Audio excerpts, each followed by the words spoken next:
하나님을 믿는 하나님의 자녀들이 그 하나님을 항상 의지하고 바라본다는 것은 어떤 어려움이나 또 환난이 있고 고난이 있어도 늘 그 주님을 바라보는 것을 이야기합니다.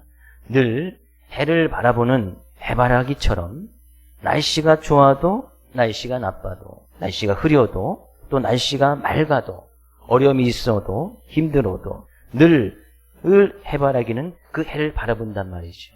우리 항상 하나님을 바라라, 하나님을 의지하라, 하나님을 믿는 그 믿음 가운데 거하라고 하는 것은 삶 가운데 힘들고 어려워도 기쁘고 즐거운 일이 있어도 고난이 있어도 또 삶 가운데 좀 즐거움이 있을 때에도 늘 주님을 바라봐야 한다는 사실이에요. 이 시간도 그런 주님을 바라보고 의지하고 나가는 귀한 시간 될 수 있기를 주 이름으로 축복을 드립니다. 세계 최고의 부자 형제라고 꼽히는 인도 사람들인데요. 프라모드와 락시미라는 형제가 있습니다. 락시미가 형이고 프라모드가 이제 동생인데 이들이 이제 세계에서 아주 큰 부를 소유하고 있습니다. 심지어 이제 인도의 철강 회사 또 영국에 있는 철강 회사까지 가지고 있는 아주 큰 부자라고 이야기를 해요. 근데 이 락시미 형이 딸을 결혼식을 시키는 데에 우리나라 돈 한 6천만 달러에 한 720억 정도를 썼대요. 딸을 결혼식 시키는데. 별로 안 놀라죠? 딸 결혼하는데 720억 정도는 써야지. 그죠? 어떻게 썼냐면, 자기 프랑스 이제 바르사유 궁전을 빌려서 자기가 친분 있는 사람 1000명을 다 비행기로 실어 날른 거예요. 친분에 있는 사람들이 다 인도에 있으니까. 비행기를 전세기를 내서 1000명 다 실어 날르고 그날 저녁에 에펠탑 그 지역을 다 빌려서 불꽃놀이를 하고 하는데 720억 정도 썼다는 거예요.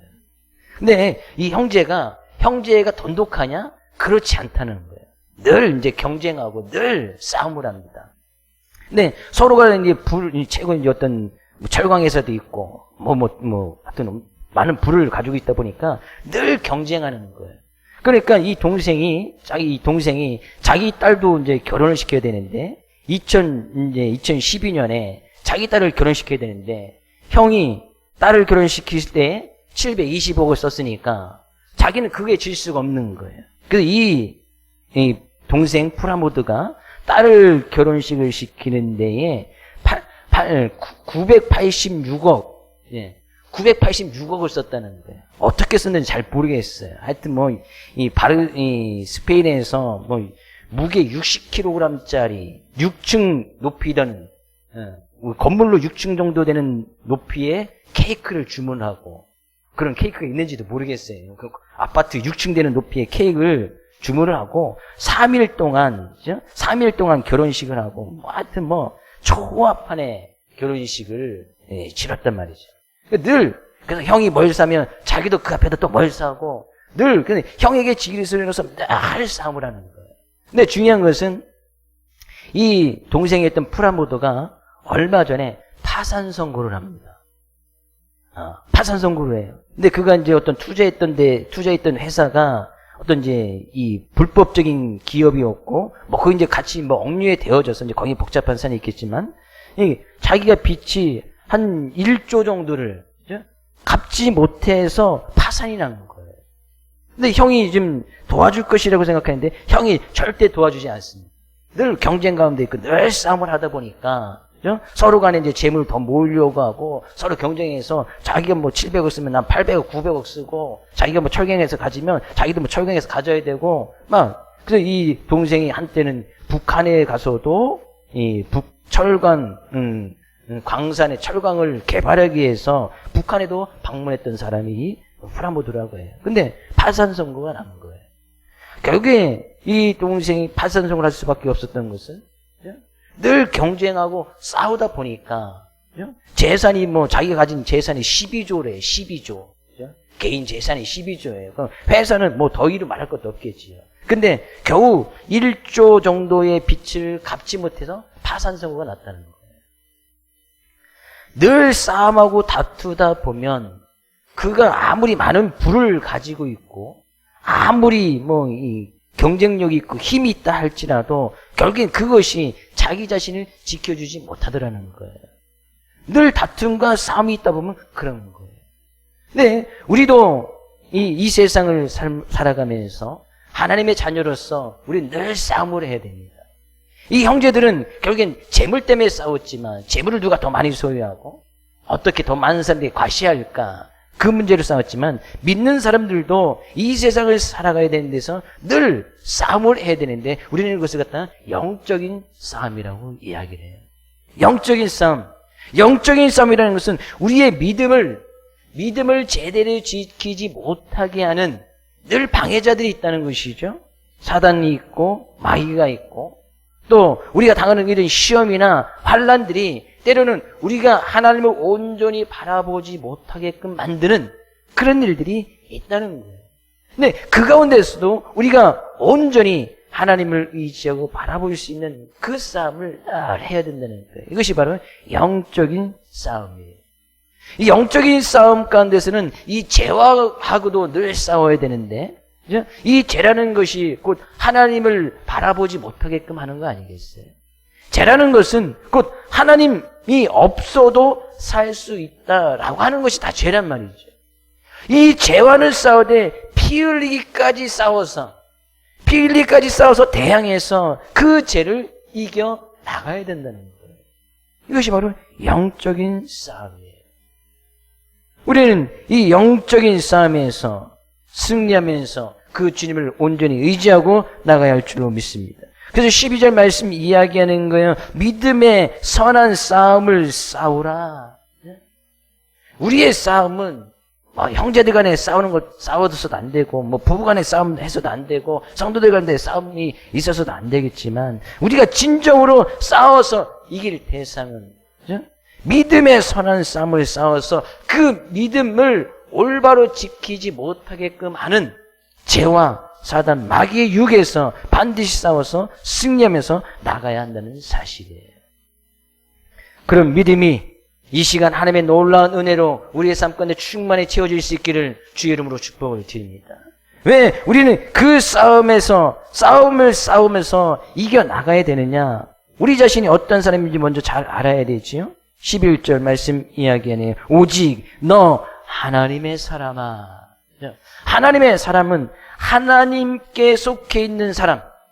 우리의 자신이 어떤 존재인지 어떤 삶을 살아가야 되는지 분명히 잘 일깨워주고 있는 말씀이에요.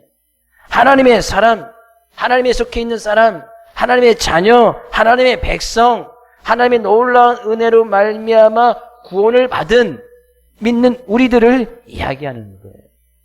하나님의 사람이신 분, 아멘. 오직 너 하나님의 사람아. 하나님의 사람, 우리가 분명히 어떤 존재인지 분명히 잘 알아야 돼. 우리는 하나님께 소속되어져 있는 하나님의 백성, 하나님의 자녀이기에 어떤 상황 가운데서 내가 하나님의 사람인 것을 잊어서는 안 됩니다. 하나님의 사람이라는 이 본분을 잊으면 믿음의 선한 싸움을 하지 않는 거예요. 선한 싸움을 할 이유도 없겠지요. 내가 하나님의 사람이 아니고 하나님께 속해 있지 않다면 그냥 세상 사람들이 즐겨하는 대로 그냥 제가 유혹하는 대로 세상 속에서 기쁨이 있고 즐거움이 있고 쾌락이 있다는 그대로 내 욕심의 정욕대로 내 안에서 오는 그런 악한 생각을 따라서 그냥 살아가면 되는 거예요. 그러나 우리는 하나님의 사람이기에 하나님께 속해 있는 사람이기에 하나님의 자녀이기에 이 싸움을 반드시 해야 된다는 거예요. 11절 말씀이 이야기하네요. 오직 너 하나님의 사람아 이것들을 피하고 의와 경건과 믿음과 사랑과 인내와 온유를 따르며 이것들을 피하라는 것은 앞부분에서 이야기했던 것 가운데 하나님을 알지 못하게 하는 많은 것들을 앞에서 간단히 이야기를 하고 있습니다. 어떤 물질이라든지 세상의 유혹이라든지 어떤 욕심이라든지 어떤 그런 죄의 유혹 어떤 교만한 마음들 이런 것들은 피하고 우리는 계속해서 이런 것들을 좀 살펴보았습니다. 하나님을 바라보지 못하게 하는 것들은 좀 피하고 하나님을 온전히 의지하고 바라볼 수 있는 의나 경건이나 믿음이나 사랑이나 인내나 온유를 따라라. 이런 것들은 계속해서 우리가 살펴보았지요.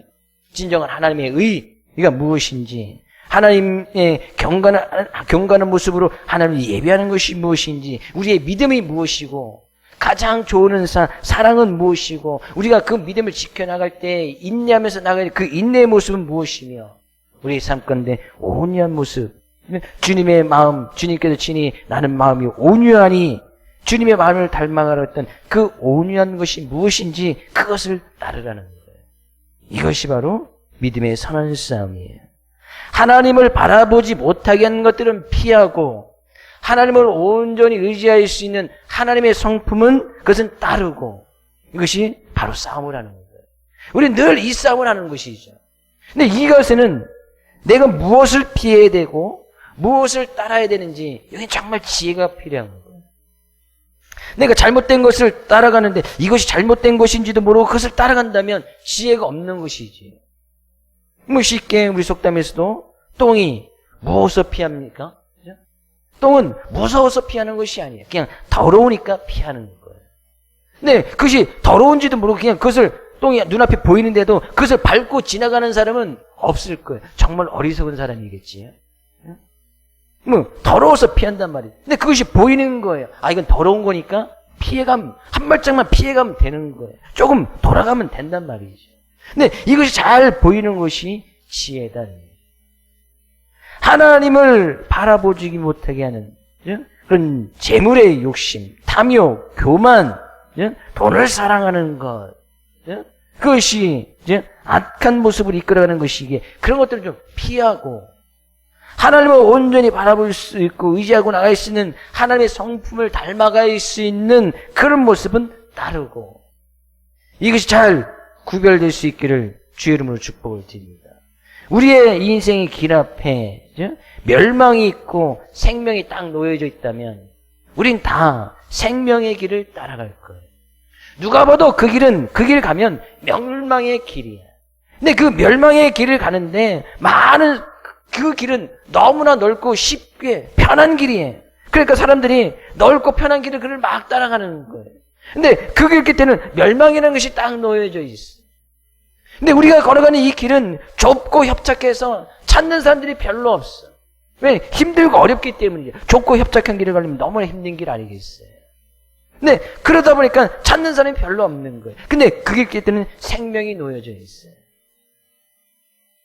우리는 어느 길을 택하겠습니까? 예수님께서 그 비유를 말씀하시는 거예요. 좁은 문으로 들어가라 멸망으로 인도하는 문은 크고 그 길이 넓어 그리로 들어가는 자가 많고, 생명으로 인도하는 문은 좁고 길이 협착하여 찾는 자가 적음이라.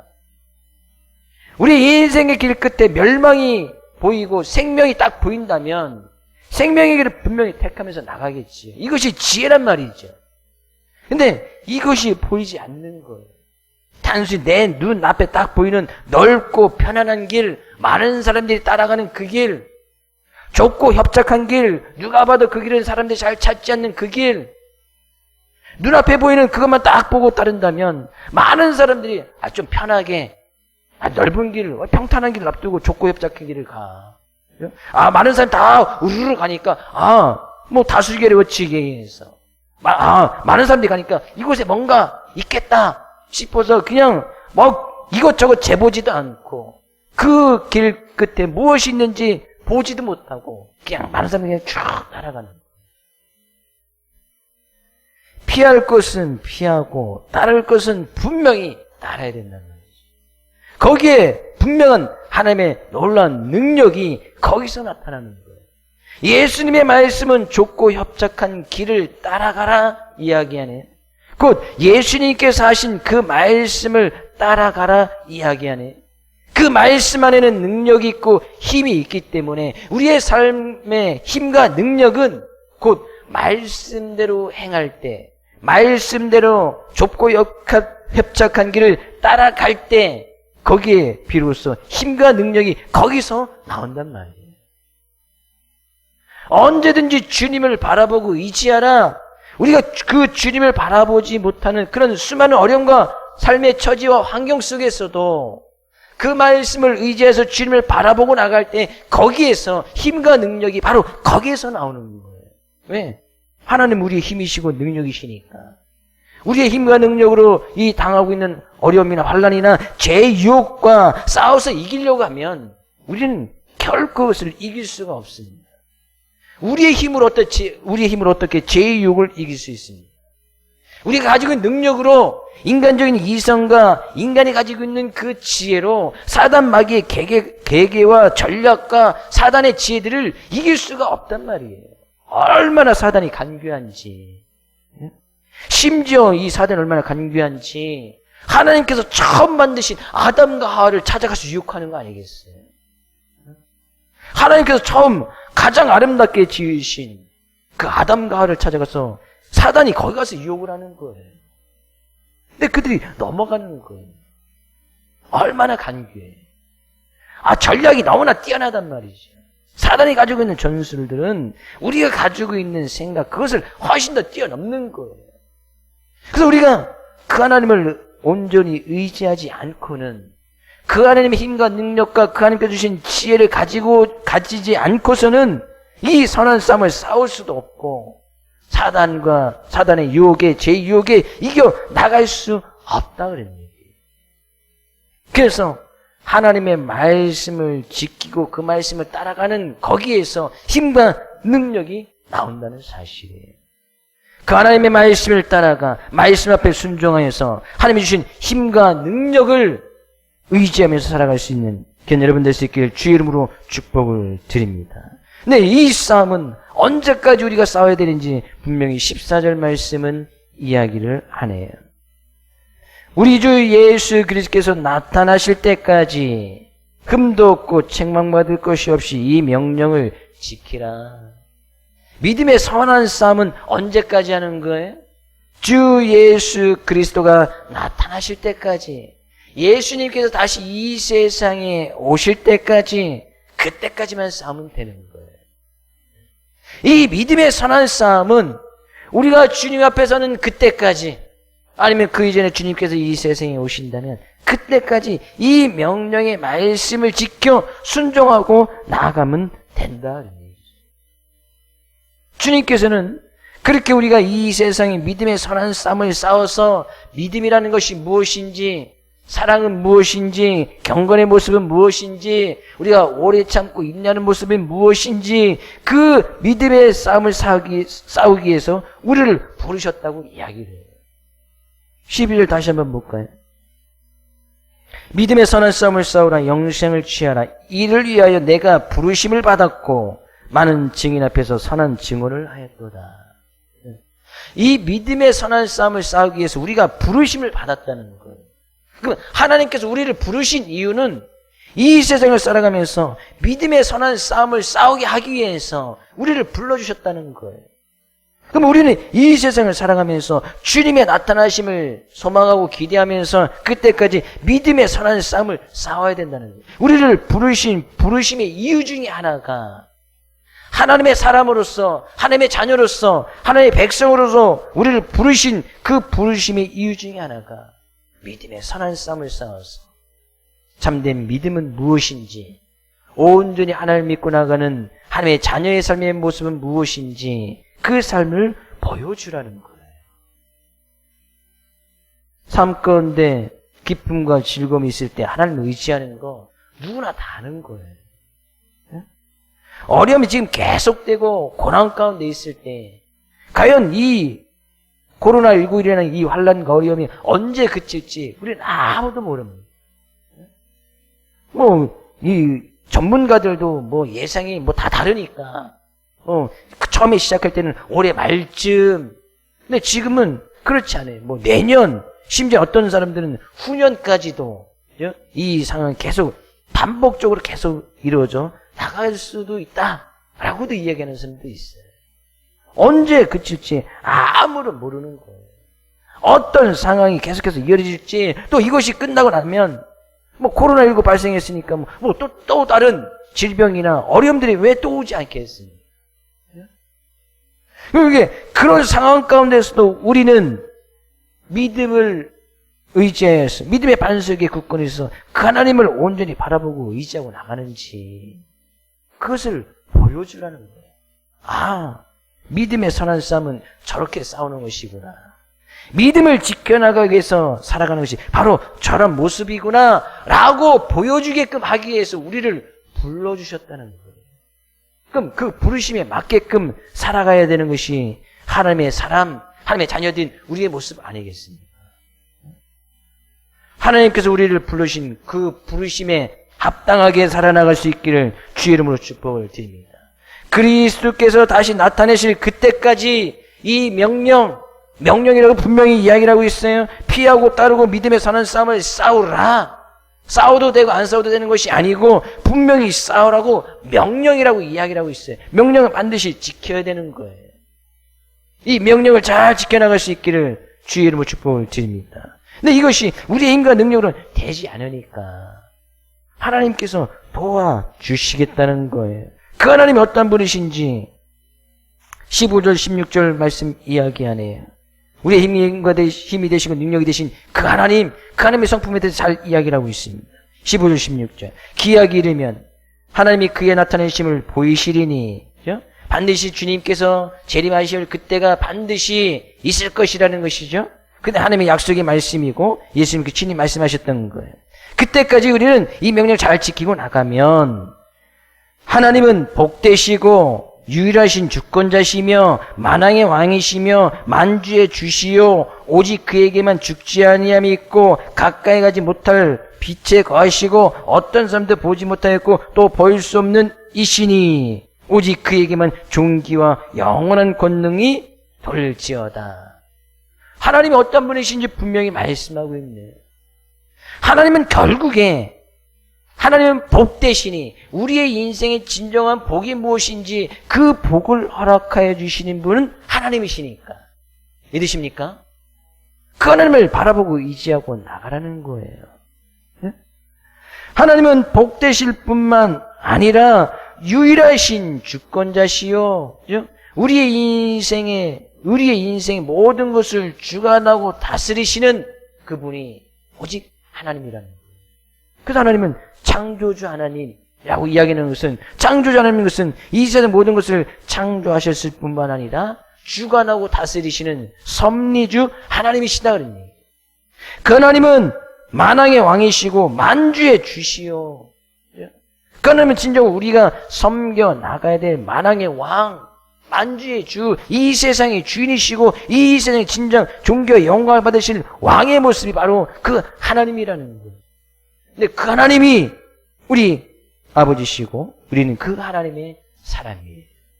그 하나님의 자녀란 말이죠. 그 하나님의 백성인 거예요. 우리가 어떤 존재인 것만큼은 결코 잊어서는 안 된다는 사실이죠. 오직 그에게만 죽지 아니함이 있고 창조주 하나님은 죽지 아니함이 있다. 영원하신 분이고 그에게 생사를 이야기할 수 있는 그런 분이 아니시란 말이죠. 죽지 아니함이 있다는 것은 늘 우리의 삶 가운데 함께 하시고 우리의 삶을 늘 빛 가운데로 인도하여 주시는 분, 그분이 곧 하나님이시다는 얘기예요. 그런 하나님이 있으니까 우리의 진정한 믿음의 모습을 가지고 어떤 환경이나 여건 가운데서도 그 하나님을 의지하고 나가는 믿음의 선한 싸움을 싸워 나가라 그런 얘기죠. 그런 믿음 소유할 수 있기를 주의 이름으로 축복을 드립니다. 근데 그런 믿음을 지켜나가지 못하게 하는 것들의 한 가지가 무엇인지를 또 뒷부분에서 이야기를 하네요. 17절 말씀 같이 읽어볼까요? 내가 이 세대에서 부한 자들을 명하여 마음을 높이지 말고 정함이 없는 재물에 소망을 두지 말고 오직 우리에게 모든 것을 후히 주사 누리게 하시는 하나님께 두며, 우리의 소망은 늘 하나님께 두어야 된다는 거예요. 이것은 하나님을 따라야 된다는 것이죠. 근데 그 하나님을 따르지 못하게 하는 것들은 좀 피해라. 이 시대 사람들은, 부한 자들은, 이 시대에 재물에 소망을 두고 살아가는 사람들은 결국엔 그 재물이 자기가 바라보고 나가는 것들이 그들의 삶을 지켜줄 것 같지만 결코 그렇지 않다는 것이죠. 서두에 예를 드렸듯이 최고의 지금 이 세상에서 최고의 부자는 뭐합니까? 겨우 1조 때문에 파산 났는데. 예? 뭐 1조가 얼마인지도 전 잘 모르겠어요. 뭐 그냥 얼마만큼 금액인지 가늠날 수는 없겠지만. 예? 가늠도 되지 않아요. 근데 결국에 그들이 재물을 가지고 아웅다웅 하다가는 그 재물에 지금 망해버린 거예요. 재물에 소망을 두지 말라는 것은 이 재물이 우리의 삶에 부한 것이 하나님을 바라보지 못하게끔 하는 그런 것 중에 하나이기 때문에 이것을 좀 피하고 세상 많은 사람들이 이 시대 사람들이 부한자들이 다 거기에 마음을 두고 쫓아간다 할지라도 많은 사람들이 참된 재물에 행복이 있고 거기에 참된 구원이 있는 것처럼 살아간다 할지라도 많은 사람들이 그 재물을 신뢰해서 의지하면서 살아간다 할지라도 조금 피해서 하나님께 소망을 두고 하나님을 의지하면서 살아가라는 거예요. 이것이 우리가 소유해야 될 그런 믿음이다. 18절 선을 행하고 선한 사업을 많이 하고 나눠주기를 좋아하면 너그러운 자가 되게 하라. 우리의 물질을 어떻게 잘 사용해야 되는지 분명히 이야기를 하고 있네요. 선을 행하라. 앞으로의 말씀을 가지고 선을 행하라 라고 하는 것들은 그죠? 재물에 소망을 두지 말고 하나님께 소망을 두라는 거예요. 이것이 참된 선인 거예요. 넓은 길, 편하고 넓은 길 가지 말고 좁고 협착한 길을 가라는 거예요. 이것이 선인 거 아니겠어요? 믿음의 선한 싸움을 계속해서 싸워 나가라는 거예요. 언제까지요? 주님이 오실 그때까지. 그것이 바로 선인 거예요. 이 선하는 것은 계속 행하고 그거에서 파생되어지는 선한 사업들, 그죠? 그 내가 하나님을 의지하면서 나갈 때 행해야 되는 실제적인 선한 일들, 선한 사업들도 계속 많이 하라는 것이죠.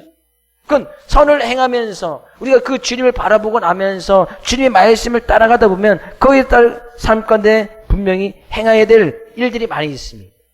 뭐 구제를 한다든지 나눠주기를 나눠주기를 한다든지, 그죠? 원수들에게 또 잘 먹이고 입히고 또 서로 교제하고 또 서로 기도해주고 또 서로 물건을 서로 통용하면서 함께 그 일을 이뤄나가게 힘써 나가는 것, 그런 선한 사업들이죠. 우리가 뭐 힘들고 어려운 상황 가운데서도 그죠? 또 합심하여서 또 이 선교지 더 힘들고 어려운 곳에 또 우리가 이 하나님의 사랑을 나눌 수 있다는 거. 근데 이제 선한 사업들 가운데 속해져 있는 거예요. 근데 교회가 또 힘써 뭐 이 많은 교회에서 이 코로나19로 인해서 성도들도 많이 줄었을 뿐만 아니라 성도들이 주니까 또 교회 재정이나 물질적인 것도 많이 힘들어지는 부분들이 많이 있다고 이야기를 해요. 그러다 보니까요, 이 개척교회라든지 힘들고 어려운 교회들은 더 이상 이제 버틸 수가 없는 교회 월세를 못 내는 거예요. 그래서 어느 이 코로나19가 막 번지고 있을 때 어떤 우리나라에서 아주 큰 대형 교회에서는 자기 교회가 이런 거 상관없이 교회에 월세를 지원하는 그런 것도 하더라고요. 그러면 그 교회에서 보니까 이 4억 정도인가를 우리나라에 월세 못 내는 그런 교회들에게 막 지원도 하고 두 달 30만 원씩 50만 원씩 100만 원씩 막 이렇게 지원하는 그런 것도 하더라고요. 정말 선한 일을 많이 하는 그런 모습을 보게 되시죠. 근데 그 교회에서 그렇게 하는 이유가 분명히 있겠지. 자기와도 상관없는 교회, 교단하고 상관없이 힘들고 어렵다고 신청을 하면 그것을 봐서 판단해서 그냥 무조건 지원해 주는 거예요. 그런 일을 계속해서 해 나가라는 것이죠. 힘들고 어려워도 더 힘들고 어려운 자들에게 나눠주기를 좋아하는 그런 너그러운 교회가 되라는 거예요. 하나님을 분명히 소망하고 의지하고 나가면 하나님 반드시 그런 선한 사업 위에 복되시고 복을 주실 것이고 우리의 삶의 주권자 되신 그 하나님께서 우리의 삶의 모든 것을 이끌어 가실 것이니까 그 하나님을 바라보고 의지하는 것이 우리의 바로 믿음이 되어야 한다는 사실이에요. 이렇게요, 주님께서 오시는 그날까지 선을 행하여 선한 사업을 계속해 나갈 때에 19절 말씀 이야기하네요. 이것이 장래에 자기를 위하여 좋은 터를 쌓아 참된 생명을 취하는 것이니라. 예? 이것이 선을 행하는 것이 곧 그 하나님을 바라보고 의지하고 나가는 것이 또한 그것에서 파생되어진 선한 사업들을 계속 해 나가는 것이 결국엔 우리를 위해서 좋은 터를 쌓는 것이고 참된 생명을 취하는 것이다. 근데 여기는 분명히 믿음이라는 선제 조건이 분명히 있습니다. 내가 구제를 많이 한다고 해서 마스크 10,000장, 20,000장 보낸다고 해서 그냥 참된 생명이 취해지는 것은 아니에요. 그건 믿지 않는 사람들도 많이 하는 거니까. 믿음의 선한 싸움을 분명히 이야기하고 있습니다. 믿음이라는 것이 선제 조건이 되어져 있는 거예요. 내가 예수 그리스도를 온전히 믿는 그 믿음을 따라가다 보니까 말씀이 나의 삶 가운데 이루어지고 말씀이 이루어지다 보니까 그 말씀 앞에 순종하다 보니까 그런 선한 사업들을 행할 수밖에 없겠지요. 그런 것들이 믿음과 행함의 모습을 통해서 우리에게 좋은 터를 쌓는 일이고 그것이 참된 생명을 취하는 길이 되어진다는 사실이에요. 이것이 바로 우리의 믿음의 모습이고 믿음의 선한 싸움이에요. 힘들고 어려운데 나도 힘들고 어려운데 그죠? 남을 생각하고 도와준다는 그런 여력이 없음에도 불구하고 하나님 의지하여서 그 하나님을 바라보고 의지하고 나가면 반드시 좋은 것으로 그죠? 참된 생명으로 참된 행복으로 하나님께서 반드시 함께해 주실 것이라는 그 하나님을 믿는 것 그것이 바로 우리의 믿음이에요. 네, 사단은 세상은 죄악은 그 하나님을 바라보지 못하게끔 한다는 것이죠. 그러니까 우리는 늘 이 싸움을 하는 거예요. 늘 이 싸움. 내가 과연 이럴 상황 가운데서 하나님을 바라볼 것인가? 아니면 조금 하나님을 조금 낮추고 세상을 아니 물질을 또는 세상에 좋다고 하는 것들 많은 사람들이 찾아가는 그것을 조금 따라갈 것인가? 늘 이 싸움을 하는 거예요.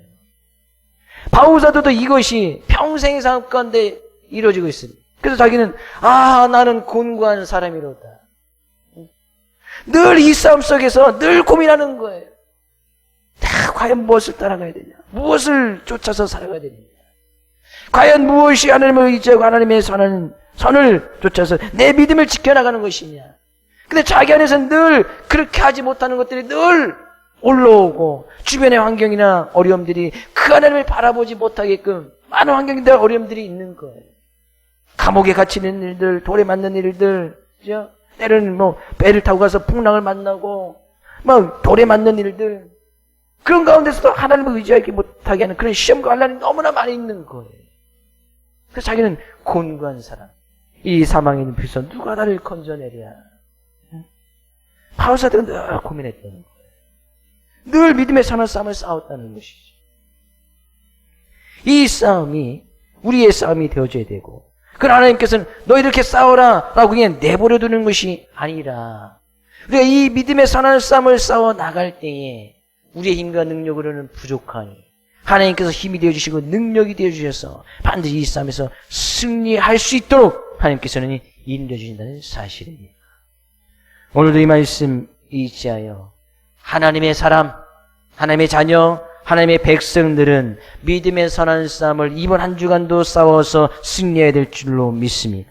믿음이 무엇인지 그 믿음을 쫓아가는 우리의 삶의 모습이 무엇인지 많은 사람들에게도 보여주어 선을 행하고 선한 사업에 힘써 나감으로 말미암아 하나님은 진정한 복이시고 우리의 삶의 주권자시고 만왕의 왕이시고 만주의 주 되심을 밝히 보여 증거하며 나가는 귀한 한 주간 될 수 있기를 주의 이름으로 축복을 드립니다.